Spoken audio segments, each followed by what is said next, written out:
Hi, this is Banday, your one and only Shy, and let me introduce to you myself. Sounds weird, right? But here they are.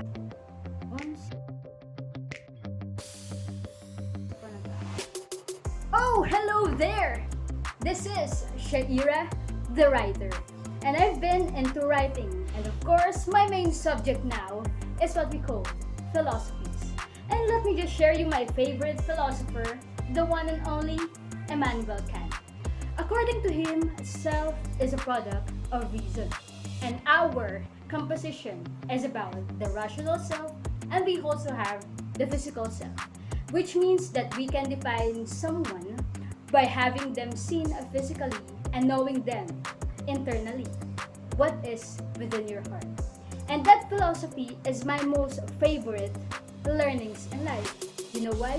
It is because it enables me to have the idea and the opportunity that to be able to appreciate life, to appreciate yourself and the people surrounding you.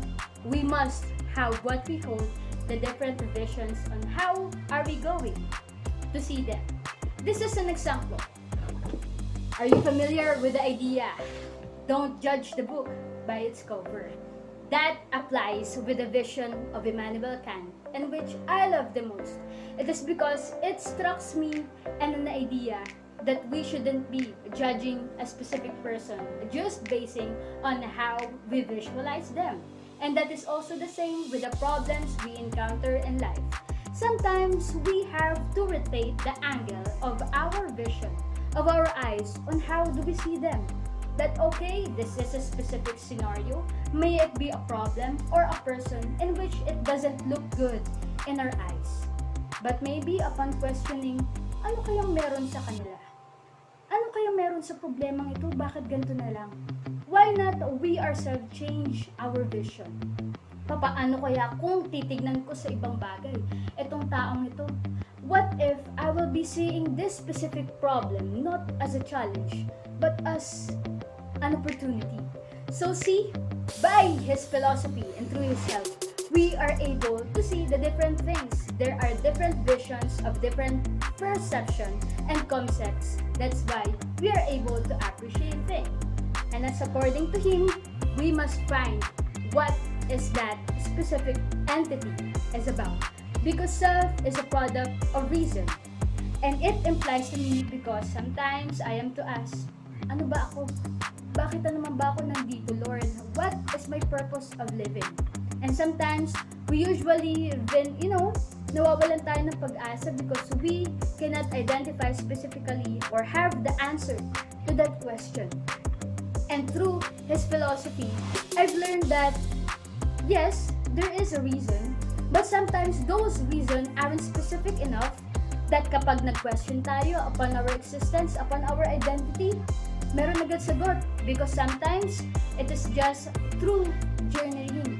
At sa pagsusulat, it is not just a matter of writing a specific sentence, nilagyan ng tuldok, tapos na. No, the story has an introduction, pupunta pa nga sa climax, at sa ending. It is a roller coaster ride, and that is what I have learned from it and applies to me. That we are a product of reason, but reason sometimes can be complex enough. It could be specific, but it could also be in a form of abstract. That what we have to do is just to enjoy the life and to have all the capacities that we can to have this kind of living. And as Immanuel Kant state that our knowledge, our distinction is primarily brought upon ourselves, which means that when we are to learn specific ideas, philosophies, visions, molarities, that identifies ourselves. That's why we have to work on the moralities that we have in order to have ourselves well constructed. Kagaya sa libro, it is not just a matter of having the book itself. The most important is the content, and ourselves signifies our vision. And that is my beliefs. You only live once. Flannels, black shirts, pants, white shoes. This is the rock version of Shaira Banday. As an extended self, I believe that you only live once. And this development has been developed and influenced through, of course, the people that surrounds me. Sabi nga nila, you are what you think, and what I think is somehow developed and faceted through the social media and, of course, the main unit of the society, my family. I've been into music, and as a music lover, dun tayo sa rock and roll part. That is why in development, here mostly, you see me as an extended self, black. If I were to have a money, bibili tayo ng kotse, nakulay ng bahay, usually with the main tone of black, astig, at rock and roll. And this extended self of mine is somehow deposited with how I view the life. Since you only live once, dapat laksakan tayo always. And this is the development in a way that I see or perceive the challenges as something na medyo dark, same as a black. Because I am still of learning how to handle this kind of challenges, this kind of opportunities ahead of me. And there are times na mayroon namang bright side. Kaya I also love whites in a way that I combine them with all the kindness and additions that I am to have with the development and ideas from my surrounding. Kagaya nga nila, extended self. And these are all influenced by the modern society, social media. Nandito na yung development na nakikita natin sa mga YouTube. Okay, ang angas, no? Gagaling nila kumanta, gagaling nila tumugtog. That is why I'm here, developing my extended self as a musician. And not just that, when we are to choose specific type of clothes, all black, ang angas ngayon. Pasok sa mga tinatawag nilang aesthetic. And this is basically the extended self of mine, the YOLO siya. You only live once. That's why, kung anong feel ko na rock and roll version of me, I go with it. And same as sa music. Diba? Kahit iba-ibang tugtog man yan, but when it comes with a specific type of beat na okay, rock and roll siya, kaya natin. And that goes with the challenges, opportunities ahead of me. And that is my extended self. Huwag na po tayong lumayo. This is my spiritual self, Shaira Banday, as a Roman Catholic person. I do believe in one God. And this one God enables me to fight against this life. Kaya nga ho na andito pa tayo.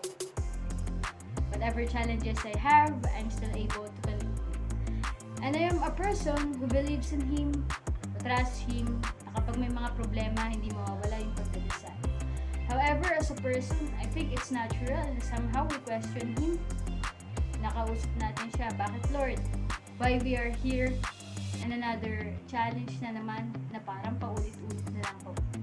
There are times when I see myself questioning Him na Lord, totoo nga bang nakikinig po tayo?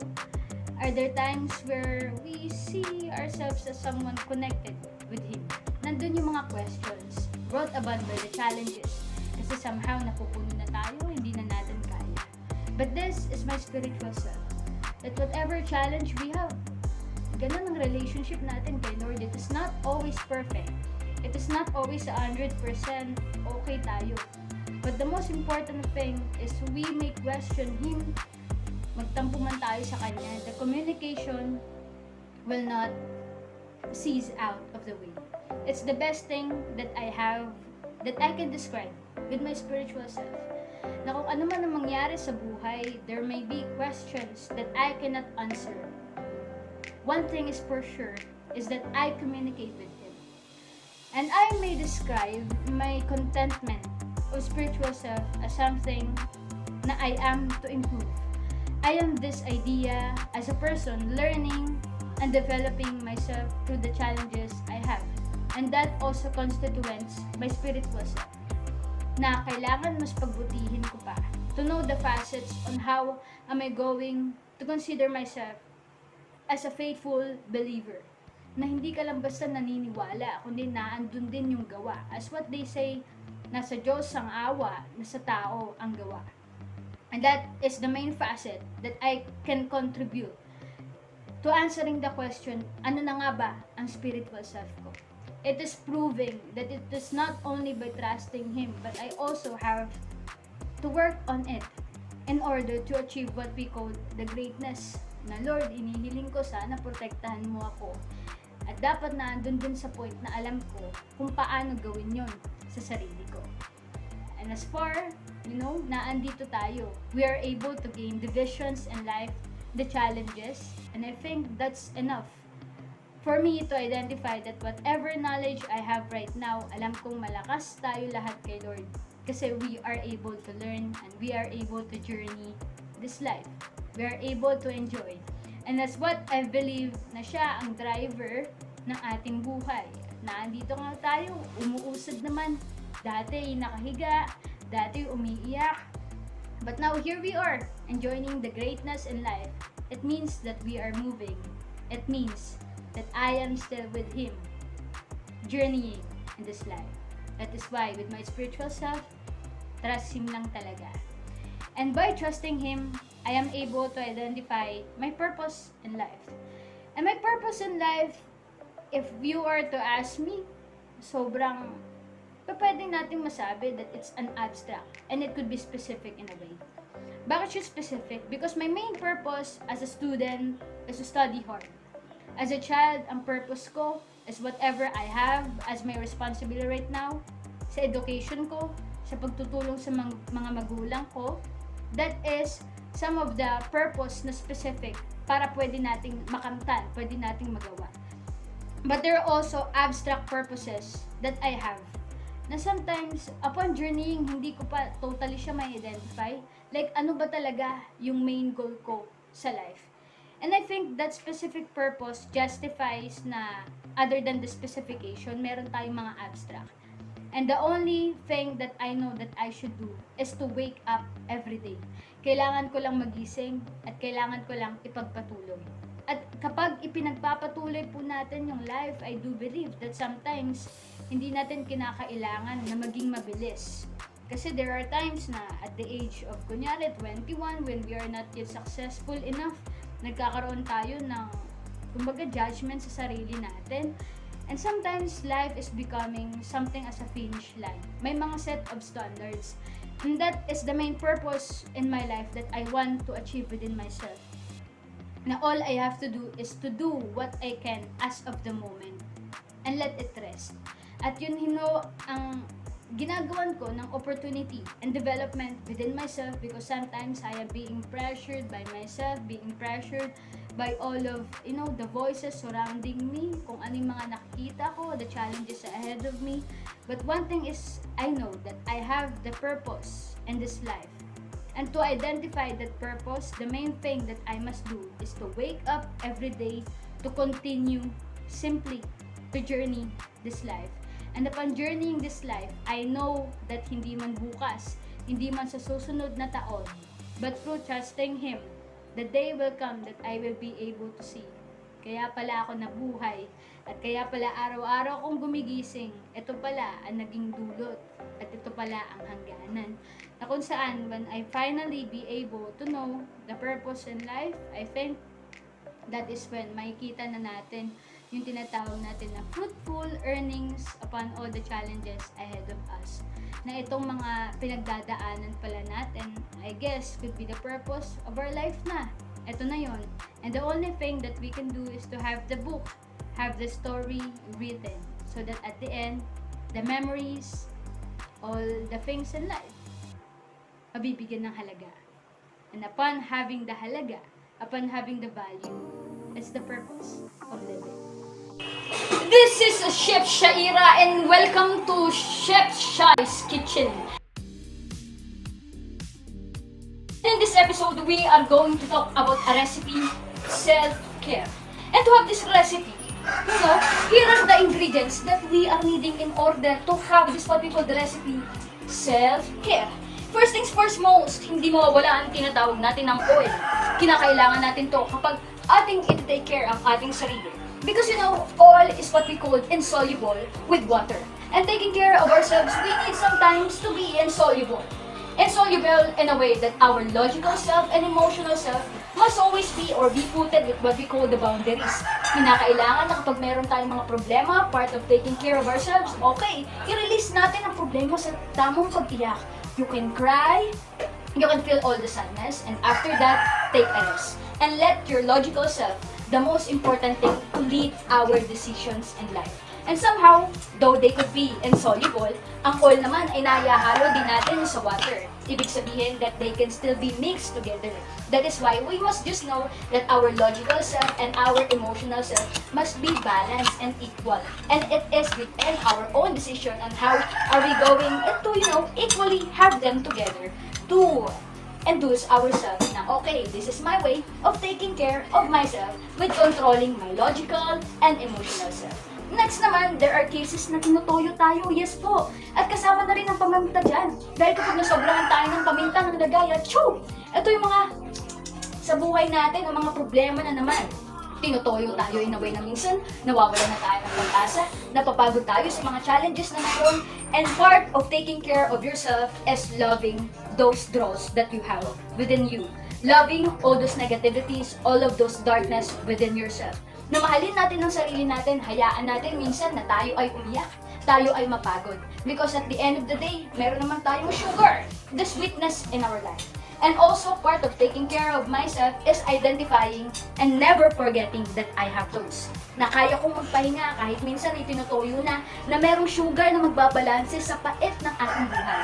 And those sugar or the sweetness of my life, ito yung mga tinatawag natin na pahinga. And sometimes by listening to the music, banding with your family members, remembering all the good memories, and simply just loving yourself, the sweetness of life, yun ang kinakailangan natin in order to balance all the negativities that we are having in life. And taking care of yourself is about the sweetness, relaxation. Pag pagod na, magpahinga. At sa pagpapahinga, make sure that you enjoy it. And most especially, the facets that we also need. The ingredients to taking care of your life is the flour. At alam natin ang flour na kagagawa ito ng magandang tinapay at dumadaan ito sa mainit na turunuhan in a hot oven para maging mas masarap, a freshly baked good o tinatawag natin tinapay. And upon loving ourselves, we also need to know that we are sometimes a flour. We undergo challenges and we are a process. We must understand ourselves that we have the capacities and they will all improve. And all the things na medyo hindi pa tayo okay ngayon, we must accept those flaws and be willing to embrace yung tinatawag natin na procedures para at the end of the day, we can be a productive person that we could become. And that is part of taking care of myself, is to knowing that I am still a growing person. And to somehow, kagaya ng sinabi ko kanina, we have the darkness within us. It is a continuous process at hindi kinakailangan master natin agad on how to accept our flaws. Remember that you are a person. You have to accept na hindi lahat ng bagay ay expertise mo, but be willing enough to know that there are opportunities ahead you in which can help you strengthen yourself. And last but not the least, upon taking care of myself, the most important thing or facets that hindi natin dapat makalimutan is this precious spoon and this chef itself. No matter anong moralities and wisdom na meron ay a-apply sa ating sarili. Upon taking care of yourself, hindi dapat mawawala mismo ang iyong sarili. And this is the most prior na kinakailangan meron tayo. It is because myself, magkaroon man ng challenges na kinakailangan labanan natin na mag-isa tayo. And when we know that we have ourselves, it will be strengthened enough para ma-journey natin itong life. And don't forget that, dahil sa pagluluto, wala naman ang mga recipe na yan kung walang tagaluto. And in life, those values will all be useless, even the moralities, if we ourselves wouldn't apply it in this living. And part of taking care of myself is, of course, to absorb the values, to have these recipes been used by mine, na okay siya. Ito mga inilatag sa'yo, ay karapatan mong gamitin iyon at gamitin iyon ng maayos para mas pagbutihin ang sarili. Because always remember that taking care of yourself is like being a chef, building your own special recipe. And that recipe, sometimes, merong magic yan na ikaw lang ang nakakaalam. And magic for me is believing that I can and I have the capacity. And once I believe that I can, kakayanin natin yon. And that is part of taking care of ourselves. Because the power of mind is being amplified with the word. Nakikita natin siya. One day, magiging okay ako, magiging successful ako with ingredients of magic, with belief and trust. As part of taking care of ourselves, nothing is impossible. And that's all for this recipe. I hope you've learned a lot. Bye-bye! And those are my selves. Ang dami nila, no? Hope you learned something from me. Bye-bye!